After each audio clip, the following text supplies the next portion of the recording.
I think you don't know about the Great Emu War. This war is blow up your mind. In 1932, Australia declared war on emus.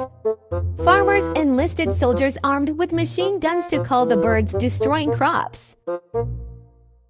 The emus proved surprisingly resilient, and after several unsuccessful attempts, the war was called off. The emus won. Follow for more.